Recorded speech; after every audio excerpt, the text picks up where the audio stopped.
Hey, what's going on, everybody? It's Louie here with another Photoshop tutorial on how to remove a person from an object.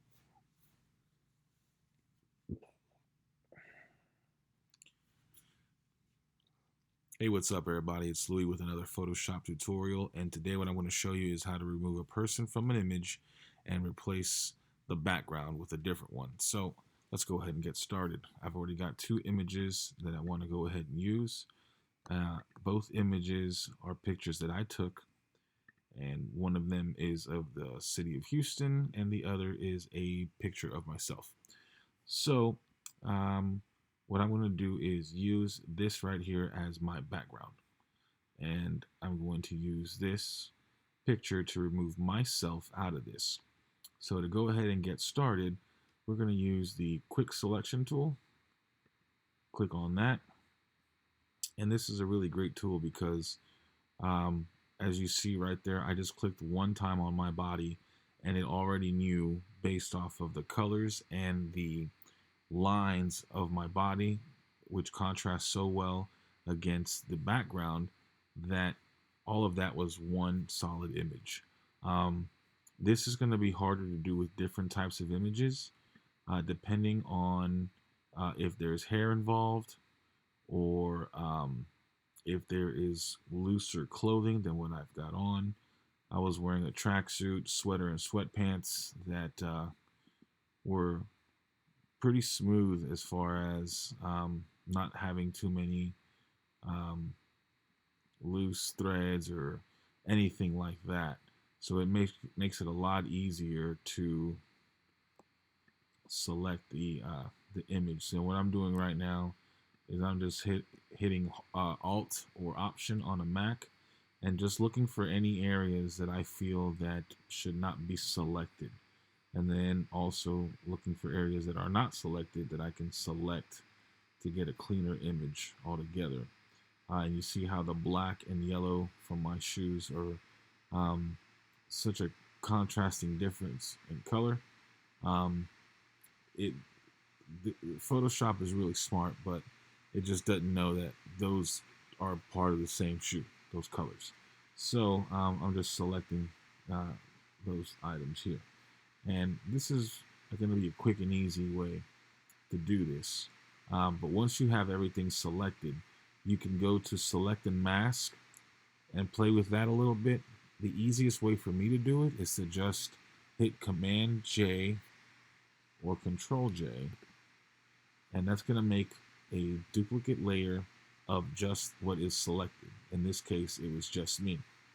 So now after I remove or turn off the background layer, I can clearly see that there are some items that were selected, or some areas I should say, that were selected that I really didn't want selected. It's not a big deal. What I like to do is simply just grab my eraser tool and make sure that my size of the eraser is fairly small, and just make sure my hardness is at 0, and just start erasing those areas. And as I get closer to the areas that I do not want erased, I'll just change my hardness to about 85 and zoom in,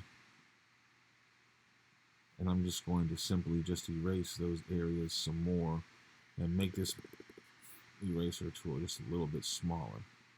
And the reason why I go to 85 is because I do not want it to be such a rough and jagged line, and I want it to look a little bit smoother. And I think when you use this, it's a little bit more forgiving.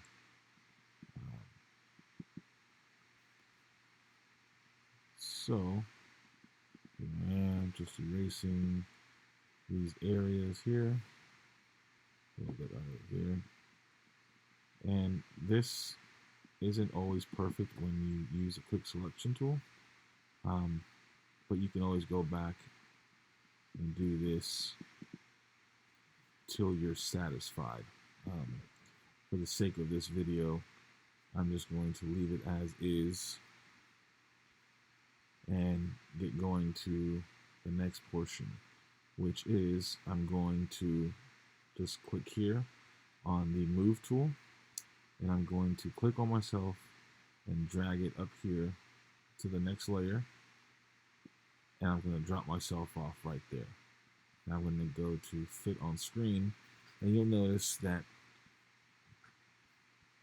I'm too big in this photo to go well with the other photo. So what I'm going to do is hit Command J, make a duplicate layer of that, turn this off, go to my background, hit Command J, make another duplicate layer, and I'm going to hit Command T or Control T on the Windows, and I'm going to just shrink this and make sure I'm holding the Shift key so that it maintains the proportions of the image. So right there, I can put myself on top of this building. If I wanted to, I'll use the arrow keys to make it look like I'm actually on the ledge. And that's it. It's pretty simple. Now, work's not done here, because what I want to do is make sure that I blend in with the background. And because this is a more dark and gloomy image, I need to find a way to make sure that they go well together, which is the hard part. So what I can do here is I'm going to have to click on this layer, make sure that I am selected, and I'm going to go to the filter, and I'm going to go to camera raw filter. And what's going to happen here is I'm going to zoom in on myself. I'm just going to play with the temperature, the white balance of this image. Take that to 50, bring this down a little bit. I'm going to mess with the saturation a little bit. Bring that down to about 60, and maybe go up a little bit more to 60 right there. I'll hit OK. And right there, that already looks a lot more like my background. So I'm just going to hit fit on screen, and there I am right there, which looks fairly good considering what it was at first. So I can put myself right there. I can hit Command J 2 more times, and there's 2 other versions of me, and I can put myself on one building, then another, and click on this one, put myself on this building, and there I am. There's 3 of me in 3 different buildings. Just something cool, something different to try out. I know some people were asking how to do that, so that's how you do that. There are other ways to do this that are more complicated. This is a quick and easy way. It just so happened that this image worked out really well. If you just look at me in this video, you can see how my shirt is a smooth edge right here, and then my ear, and then my hair is fairly smooth, my ear, and then back on this side. So if this was a picture, this would be a really simple image to use the quick selection tool.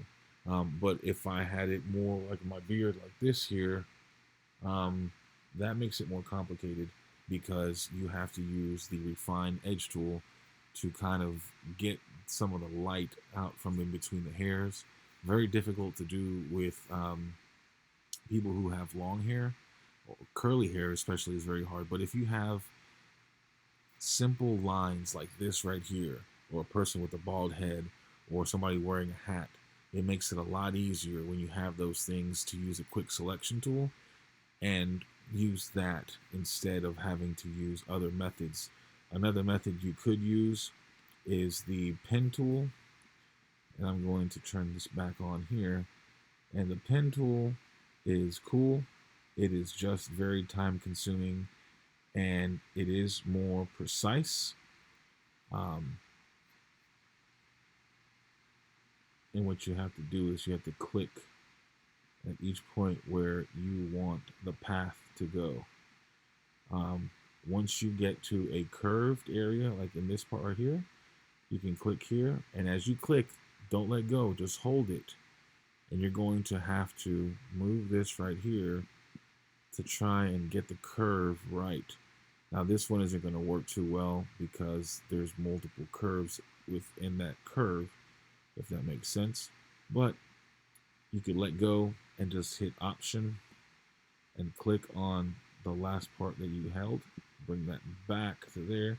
And then you continue with your lines by clicking the pen tool on each part. Now you could do that, and that would take a long time to go over the entire body. But that's just another way to do that. The way I just showed you was a quick and easy way. So go back to our image here. Let me go fit this back on the screen. So that's what I did there. There's a lot of different things we can do. Somebody also had asked about the sky. So we got a little bit of time. Let's mess with the sky. So in order to mess with the sky here, what I'm going to do, this is another way to do it. It's not the best way. It's just a simple way to do it that I've found useful in the past. So I'm going to hit Command J on this layer, which made a duplicate layer. Now, what's going to happen here is I'm going to take this layer, I'm going to click on it and drag it all the way to the top. Since I clicked on this and moved it to the top, now everything that's below it you cannot see because this image is on top of everything. So imagine, the way I explain layers is if you have multiple sheets of paper, and let's say you have 5 sheets of paper, and you draw something on the second sheet of paper within that stack, you can't see it because there's a third, fourth, and fifth sheet of paper on top of that. But if I was to drill a hole through the fifth, fourth, and third sheet of paper, you could see that whatever marking you made on that second sheet of paper. Well, that's kind of how this works here. I've got this layer on top, and I'm going to just turn that off real quick, and I'm going to work on this background copy, and I'm going to change the color of this. So what I'm going to do is zoom out a little bit. I'm going to go to Image, Adjustments, Hue and Saturation, and I'm just going to use a crazy color just for demonstration purposes. So we're going to go with this green. I'll hit OK. Now notice only this image changed green. I'm going to click back on the background, and now because I put that sheet, I turn that sheet of paper back on, I cannot see what's below it unless I get my eraser tool and I change my hardness to 0, my size to 428 just for right now. I erase this right here, and now I can see this green. So now I have a green sky in this image. Now, using this eraser tool, I can zoom in 100%, and I can click on the eraser. I can make this a lot smaller. I can come in here and go with 100% hardness to make my lines more precise. Let me click on this magnifying glass and zoom in. And what I'm going to do here is go back to my eraser. And the eraser has a straight edge on the side. So I'm going to click Shift and click, and I'm just going to drag up and down to get more of a straight line here. And I could go around this entire image and just erase where I feel the sky would show. So I could click here like this and just erase all over the sky. And then I would have a different sky. And just depending on how well I erase that out, it'll look really good or bad. It just depends on how good of a job you do. But that's how you could do that. And if I turn these off, you can see how that image looks on that layer after clicking on that. I could also do a quick selection tool probably and just try to get as much of that as I can. Let me just hit delete on that area. There we go. Hit delete. Delete. Delete. Okay, and I can still see there's some areas that are still showing up. So I can get my eraser tool and just erase those areas out. Kind of hard to tell, but I can see them right there. Okay, now I turn the green sky back on. Boom. Just like that. Fairly simple. Nothing too complicated. Looks pretty good. I could come here and go to this right here, and I could adjust. So we go to image, adjustments, hue and saturation. I can adjust this as well by changing the color. Let's go with something. Let's go with the purple. I'll mess around with that a little to see what it looks like. Hit OK. And these two look so much different than what the original looked like. I can click myself back on because I didn't mess with these layers. That hasn't changed. So that's it. Pretty simple, nothing too complicated. It seems like it. You just kind of have to envision what you want to do and just kind of take these steps and apply them to your image as best as you can.